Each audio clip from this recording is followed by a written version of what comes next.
Chapter 5. Flight into Terra Cognita. The museum party, the Doctor, Romana, Nathan, Timmy, Penny and Lou, plus Rongad the Argond, all stared up at the vast spaceship floating over their heads. Their expressions ranged from ambivalence through trepidation to one of delight. This last belonged to the Doctor, of course. The A-36 was essentially already airborne, clearly supporting itself by a mechanism which would no doubt become clear in due course. Its only connection with the ground was via its nose, tethered to the docking tower. This rose over 70 feet above the expansive landing field of Croydon Aerodrome. Tower might have been an overly glamorized name for such a sparse and functional construction, being nothing more than exposed scaffolding forming an elevated lift shaft. The lift provided access to the airship, for passengers and cargo alike. And now, more than ever, airship seemed the appropriate name for this vessel. From the aforementioned nose, the main body expanded backwards like some giant flying courgette.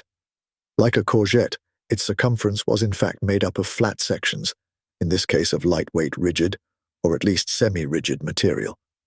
Along its widest cylindrical midsection, it must have been well over 75 feet in diameter, while the total length from tip to tail surely exceeded 650. Beneath the looming bulk of this vast body hung the ship's gondola, dwarfed by comparison, but no mean feat of astronautical construction for all that. It was perhaps just under a third the length of the main body, and occupied that proportion of its underside.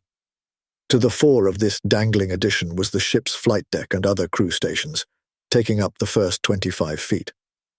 The remaining 175 feet of gondola was devoted to passenger accommodation and facilities. The entire gondola did not, in fact, hang down from the vast cigar of the main body on cables, like some truly archaic hot air balloon. Instead, it was fared into the larger mass, forming a more elegant, streamlined structure, almost like a ship's keel. Attached to this keel at various points via functional frameworks of struts were what looked almost like sizable propeller engines.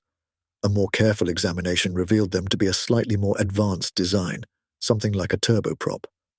While a significant improvement on the general early 20th century Earth aesthetic, they were still a far cry from rockets or other more space-worthy devices. The final feature of this magnificent ship was far from the least significant. 4 giant tail fins ringed the rear of the envelope.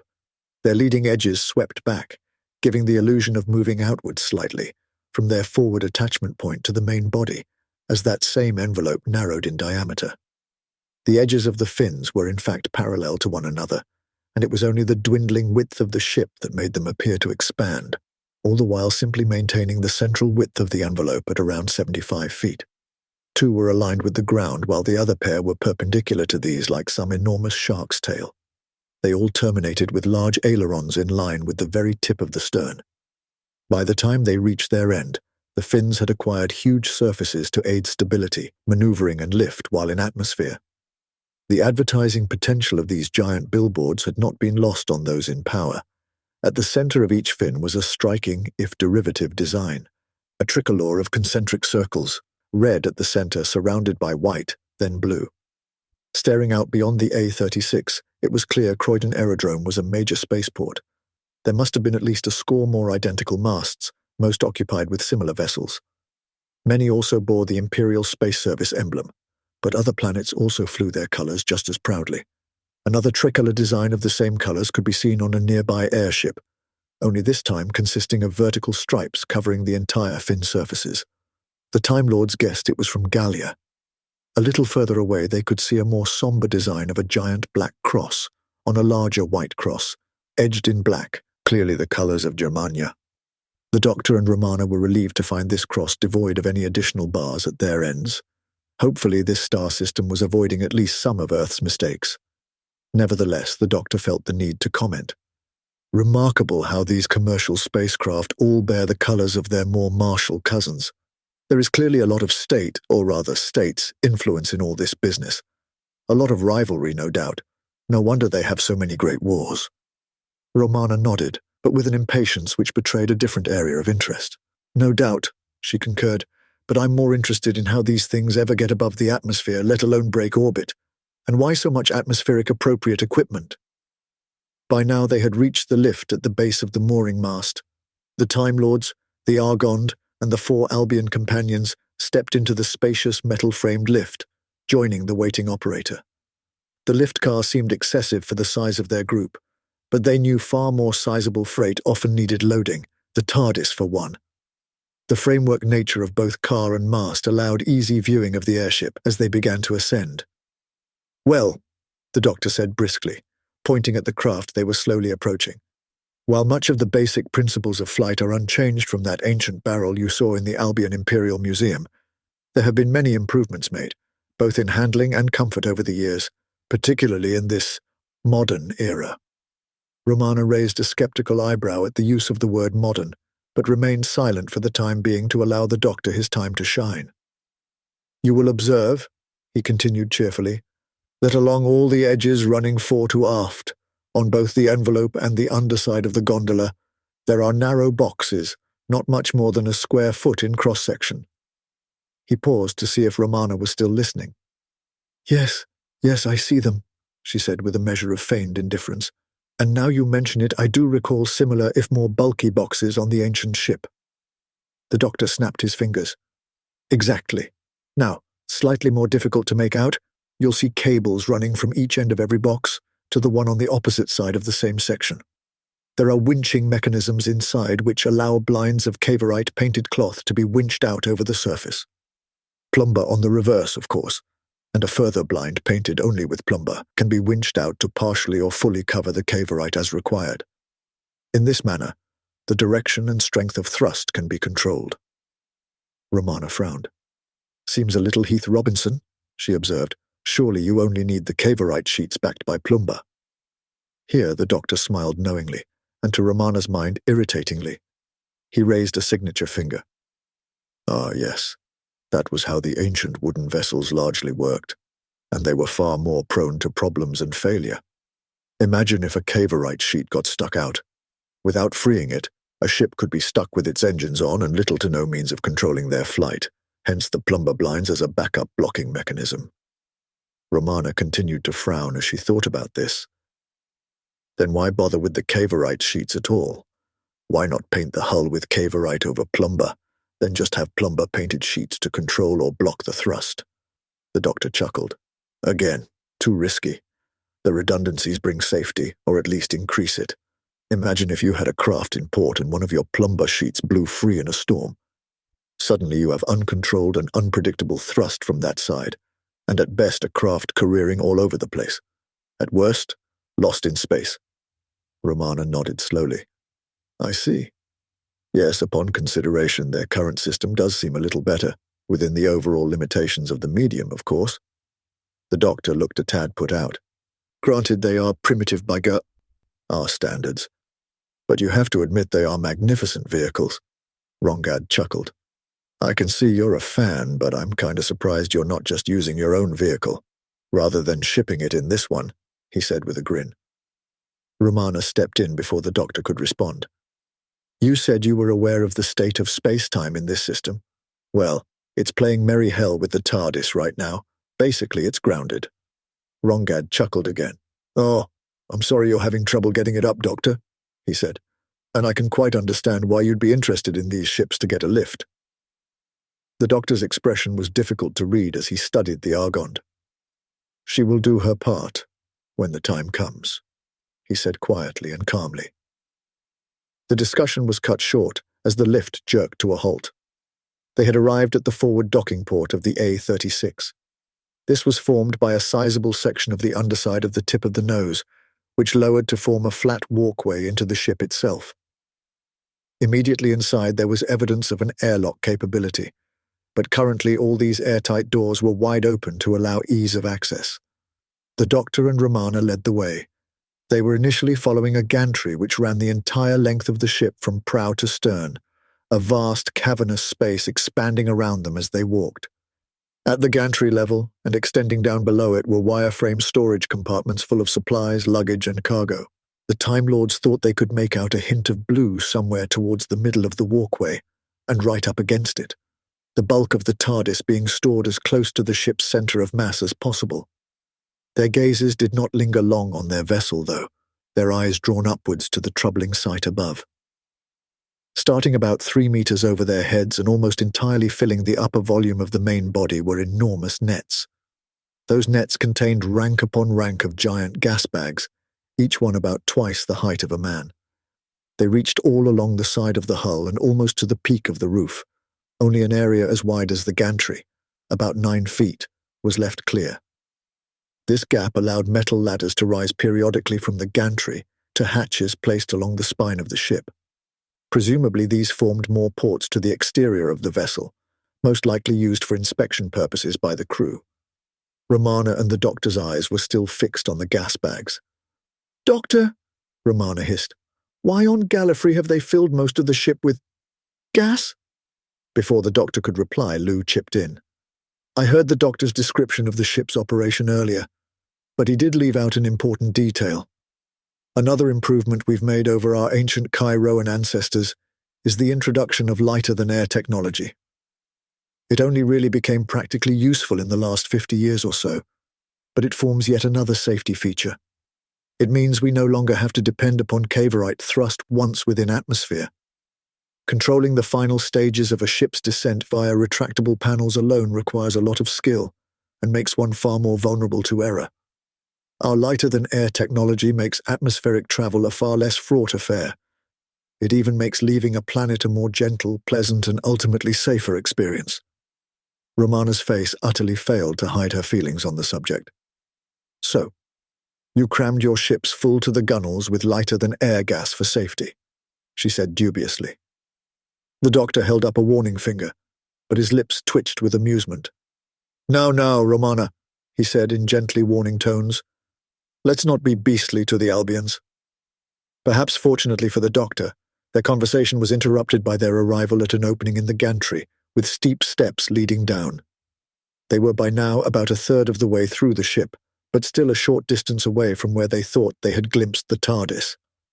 However keen they may have been to check on their ship, they felt it was expected that they continue into this one. The steps led into the gondola, ending just after the sealed door to the flight deck, and leaving them facing the passenger section corridor. The ship's steward awaited them. "Oh, hello," he said breezily. "Welcome aboard the A-36 spaceliner. I do hope you have a lovely stay. Oh, where are my manners? I am Sub-Lieutenant Philip Leslies, and I am your steward on board this marvelous vessel. I'm sure we'll all get along very well." Sub-Lieutenant Leslies stood there beaming at them. The museum party, plus Rongad behind them, simply stared at him. They all felt there were some important details missing from his introduction. "Very well?" the Doctor asked. "Oh yes, very well," Philip responded emphatically, still beaming. The Doctor raised a skeptical eyebrow. "Really? Shouldn't you be checking our boarding passes and handing out room keys?" Philip Leslies' eyes widened, and his mouth fell open as if suddenly hit by a divine revelation. "Of course, how silly of me. Crikey, I told you we'd get on very well," he exclaimed before extending his hand towards them expectantly. Lou had had the foresight to gather all their papers together, including the Doctor's psychic one, and handed them to the steward. Professor Halbert seemed to have assumed the mantle of official expedition leader, a natural assumption given she was the only actual faculty member on the team. The Doctor and Romana saw no need to step on her toes, and were relieved that her injured arm was not dampening her spirits. Sub-Lieutenant Leslies thumbed through their documents with a befuddled expression. "Ah, the museum party," he said, brightening briefly before confusion reigned once more. "+1? I'm terribly sorry, but who, might I ask, are you?" This last question was directed to Rongad. "G'day, mate," he responded cheerfully, proffering his own passport. "I'm not with the museum. Rongad of Argond, independent researcher at your service." Leslie took the Argon's paper, smiling. Then he seemed to be caught by a moment of extreme doubt as he looked between Rongad's document and the other 6. The expression then melted away. If it were ever possible to bury only the contents of one's head in the sand, the transformation of the steward's face might well result.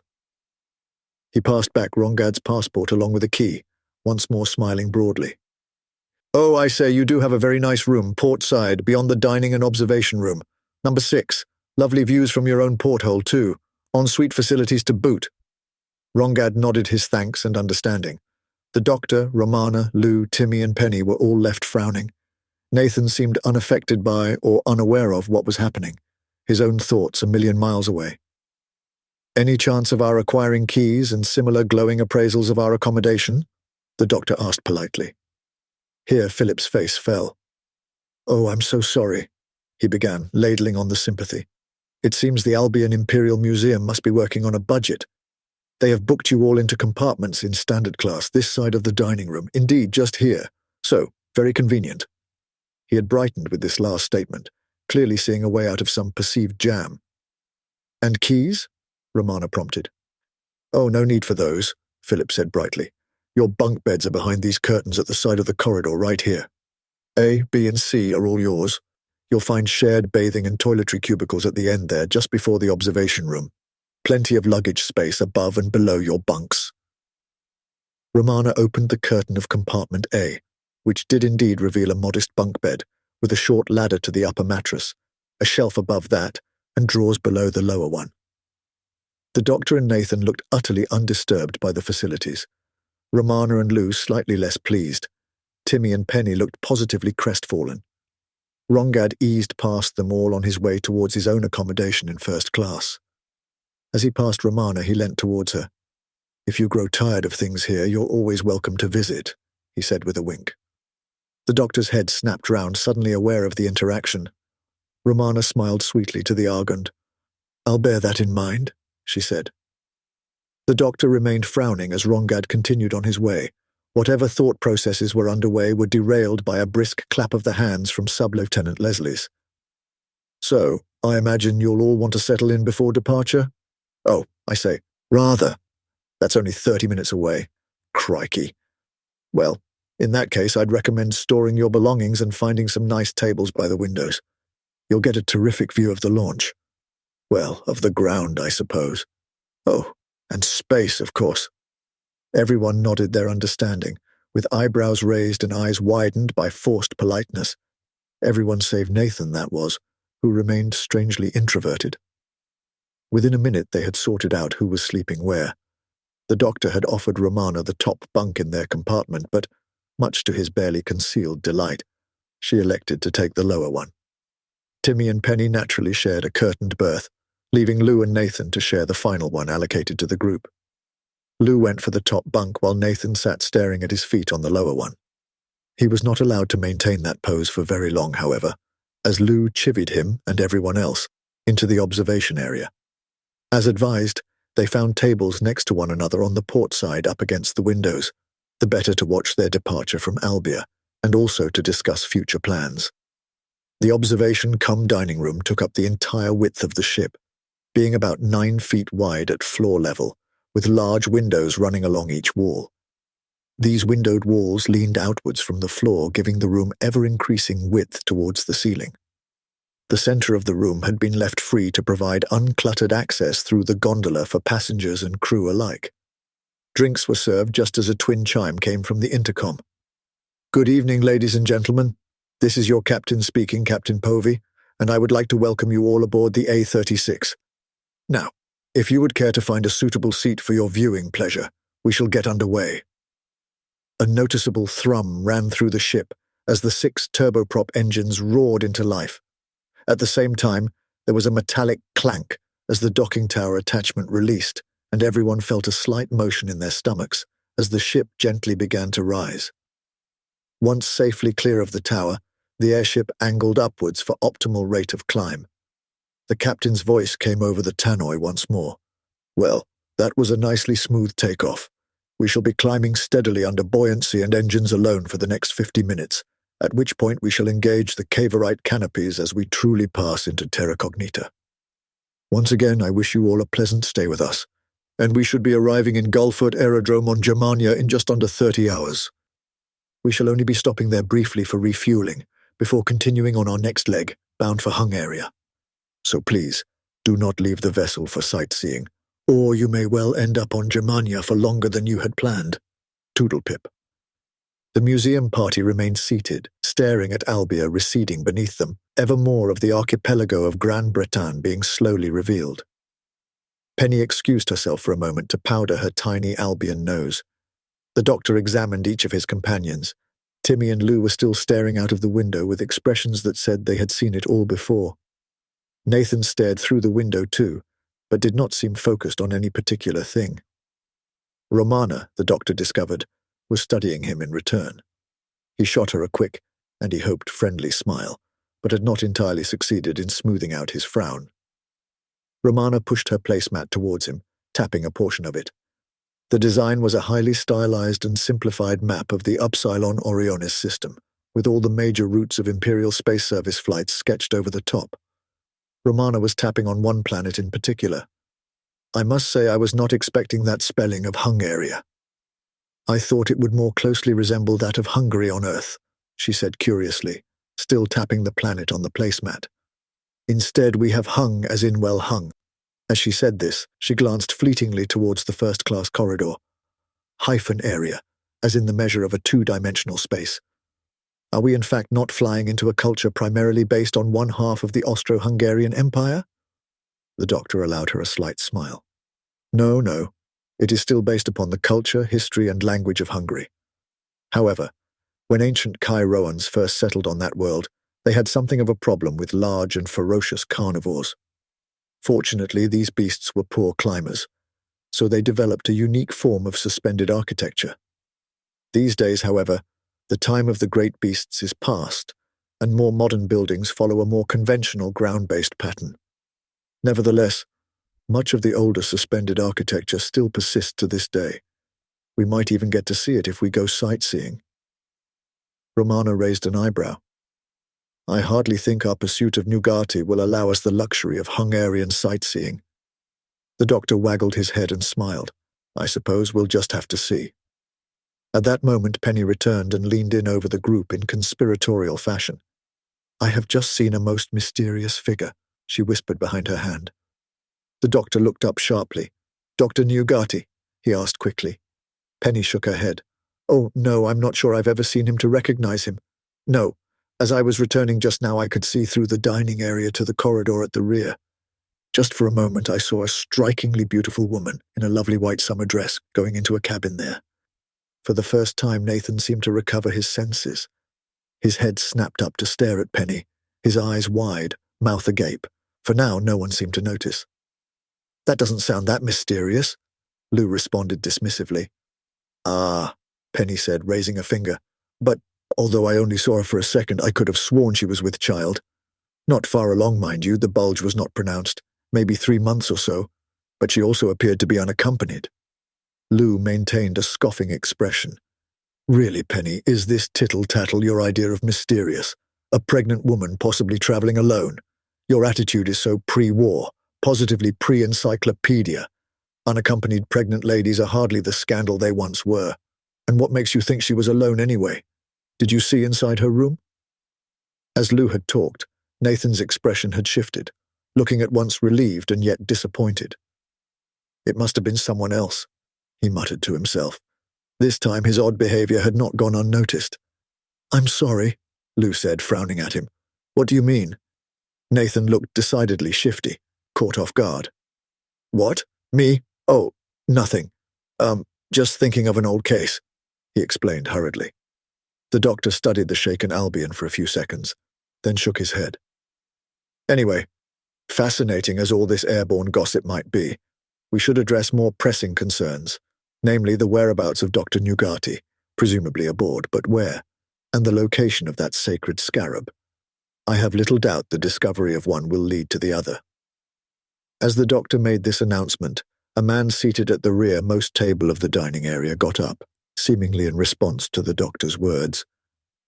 Romana spotted this movement and tapped the doctor's arm to alert him. They both watched as the stranger turned and walked into the corridor to the rear of the gondola. He had only been facing them for a second or two, but it was not just the brevity of their view which left the Time Lord still largely ignorant as to his identity. The man had been dressed in a thick, full-length winter coat. Indeed, his entire attire seemed utterly out of season. A heavy woolen scarf hid his neck and the lower half of his face, while an equally warm-looking woolly hat obscured the upper half. The gap between scarf and headgear was barely wide enough for his eyes to peek out. The outfit had been completed with rather rough-looking canvas trousers, heavy boots, and woolen gloves.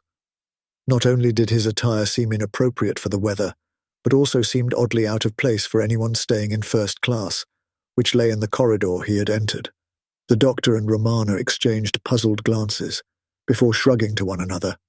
Mystery upon mystery upon mystery, the doctor muttered to himself, lost in thought. Then he shook himself free from his reverie. So, first things first. If Penny has revealed anything at all, it's that very few of us actually know what Dr. Nugati looks like, which could be a problem. Lou raised a hand, looking smug. I do, she said primly. The doctor chuckled. Bravo. At least one of us will see him coming. I don't suppose you're a good sketch artist by any chance? He asked good-naturedly. Lou actually smiled in response. A rare event indeed. Unfortunately not. I do, however, have this photograph which Sir Arthur gave me before we left, she announced, reaching into her pocket with her left hand and retrieving the item. She placed it on the table before her, and everyone crowded round for a closer look. Dr. Nugati appeared fairly typical for an Albion, save for one important detail. In the picture he was wearing black tails over matching trousers and a high-collared white shirt, complete with a tiny black bow tie. He also wore black gloves which seemed of silk or some similar Albion equivalent. His nose was tiny as expected, his eyes above typically large. The stare he was giving the camera striking, but not perhaps as much as his hair. His neatly separated Albion fronds, slicked back from the temples, were as white as his skin. I've not noticed anybody of your species with hair like that before, Romana noted. The doctor nodded. And so you shouldn't. Our friends here only really range in hair color from light, perhaps sandy, brown to jet black. I've never heard of an Albion looking like this. I have, Nathan chipped in grimly. Everyone turned to stare at him, all equally surprised. Really? Gasped Penny. Where? A hint of a twisted smile betrayed the dark humor currently gripping the Albion detective. On corpses, recovered after being buried in certain soils, he reported, staring each of his companions in the eyes in turn. Everyone continued to return his gaze, but no one could find anything to say. Unusually, it was the doctor who broke the mood. Well, would you look at that? He said, pointing out of the window. The curvature of Albia could now be clearly seen. As they watched, they heard the whir of winches, while simultaneously the vibrations from the ship's engines spluttered and died. Instead of beginning to fall, the Imperial Space Service ship, A-36, began to accelerate away from Albia. The Cavorite panels had been deployed. The museum party decided to retire for the night and sleep on the ongoing problems of Nugati and the Scarab. Virtually the entire party woke late the next day. Even the two Time Lords. The day before had, after all, been an eventful one, and it had clearly taken its toll on everybody. The ship's facilities were not rigidly strict, and so they were able to order breakfast without difficulty once they had emerged from their morning ablutions. Now well-rested and well-fed, they returned their attention to the problem of Nugati. It would really help if we knew which cabin he was in, Timmy stated, a little obviously. The doctor raised an eyebrow at him. It would help if you could find a way to find out, he said sardonically. Then his face brightened and he snapped his fingers. And I think I've just found our source. What the doctor had seen was the steward making one of his regular small-talk runs through the dining room, checking that all the passengers were comfortable and happy. This part of his job was clearly very important to him. The doctor waved him over. Why, hello, Sub-Lieutenant Leslies. Just the man we're looking for. Could we bother you for a second or two? The steward breezed over in an instant, all smiles and smarm. Oh, hello. So delightful to see you all again. It really is no bother at all. Please tell me anything you need, and I'd be thrilled to help in any way I can. The doctor smiled to himself, nodding. Both Lou and Romana barely concealed knowing smirks of their own. Just what I was hoping to hear, the doctor said, rising to his feet and clapping the Albion officer on the shoulder in a friendly fashion. You see, he continued, we were rather hoping to run into a friend of ours on this flight. He is a keen contributor to the Albion Imperial Museum and has even helped out on some digs. I'm speaking, of course, of Dr. Newgati. Do you know where we might find him? Philip Leslie's smile broadened still further. Why, of course. Nothing would make me happier. Dr. Newgati and his manservant are staying in cabin 13, towards the rear of first class. You know, I've not heard a dicky bird from him since we departed, or seen him take any meals in the dining area. If you were to pay him a visit, you might just raise his spirits enough to get him out and about. Oh, I say, what a splendid thing that would be. Oh, I've no doubt he'd be delighted to see us, the doctor agreed before sending him on his way. Now he turned his attention back to the group. I do not think we should just go charging in there, he said, looking pointedly at Timmy. I think we should bide our time just a little, he continued. This evening we shall arrive on Germania.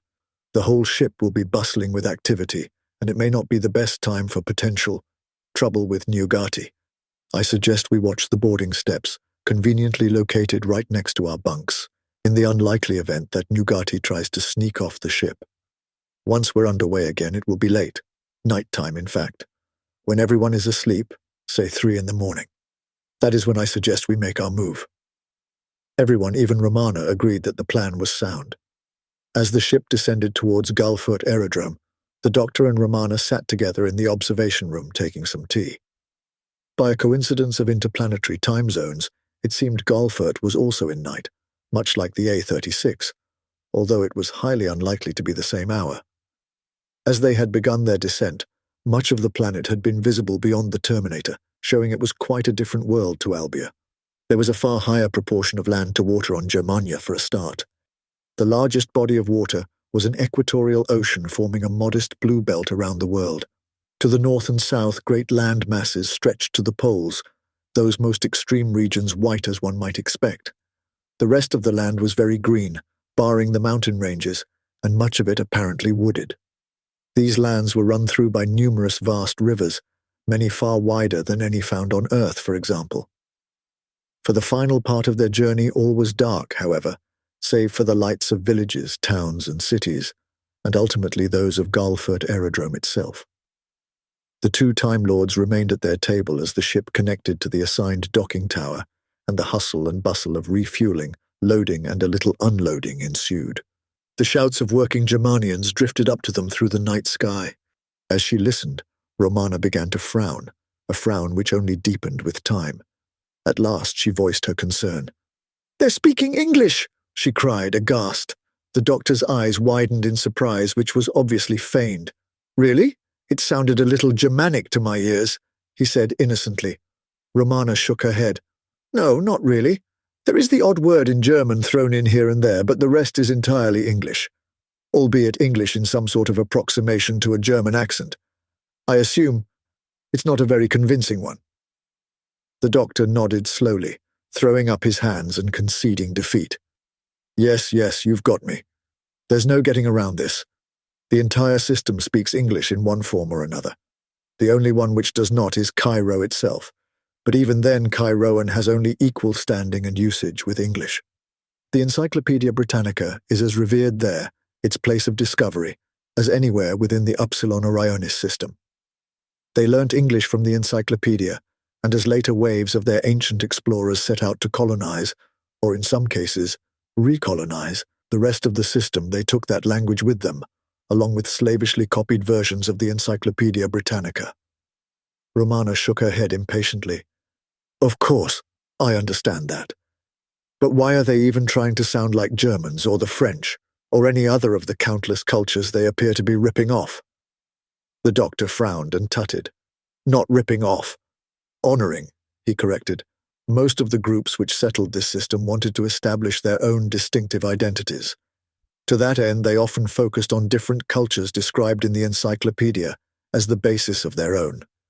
However, the information therein was far from exhaustive, and the linguistic content for other languages was pretty sparse. Hence what you hear around us. Romana rolled her eyes with weary resignation. I suppose I should have expected this, she said with a sigh. Then she clapped her hands decisively. Well, we'd best get a couple of hours shut-eye before we set out to confront the good doctor. The doctor nodded, smiling gently. An excellent plan. I couldn't have made a better one. Romana snorted. You don't say. It was about 2 a.m. as Penny emerged from the bathroom cubicle which lay just before the dining area. She was already fully dressed in day clothes. She had reasoned that, having been forced to visit the facilities at this late hour, she might as well dress for their upcoming investigations. There was dim, low-level lighting in both the corridors and the dining area. This illumination was just enough to reveal the figure of the woman in white walking down the first-class corridor away from her. Penny decided to cross the dining area and follow her, to see where she went. A blood-curdling scream tore through the ship, waking virtually anyone who was not already awake. The doctor and Romana tumbled out of their bunks, practically running into Lou, Nathan, and Timmy in the process. "Where's Penny?" Timmy asked desperately. Together they all ran aft, charging through the observation area and into the corridor beyond. Here they all skidded to a halt, arrested by the horror before them. "Penny!" Timmy cried with a pain so deep it sounded as if his soul were being torn from his body. On the floor lay Penny, her throat ripped open, her eyes wide and dead. Standing over her was the figure of a man. His dark clothes revealed no bloodstains in the dim light, and yet they could all see instantly he was her murderer. Rongad burst out from his room a short way behind the figure and stopped dead. "Dear God," was all he could find to say about the man towering over the body of poor Penny. He wore heavy worker boots and thick canvas trousers, but these were mostly concealed beneath a long, heavy winter coat. His sizable gloved hands were held out threateningly towards the museum party. A low growl emanated from deep within his chest. On his head sat a woolen hat, and around his neck a scarf of the same material. This scarf had been pulled down to reveal his face. His mouth dripped with that same blood which hung from his pointed teeth and clung to his fur. There could be no mistaking that face, though it had no right to be there. Whoever, or whatever was before them may have had the body of a man, but it had the lynx-like head of an Albion cat.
Masters, mistresses, the Doctor requires materials in order to maintain the TARDIS and ensure continued functionality. He similarly requires carbon-based comestibles to sustain his own biological functions and existence. Master would never say this, but he requires aid beyond that supplied by this unit in order to acquire these. To aid the Doctor in his various tasks and creations, this can be most effectively achieved via Patreon or Substack subscriptions, or through donations directly to PayPal. Or if you desire physical goods in return for your contributions, written accounts of my travels with the Doctor are also available on Amazon. Links are in the description below. Thank you, Masters, mistresses.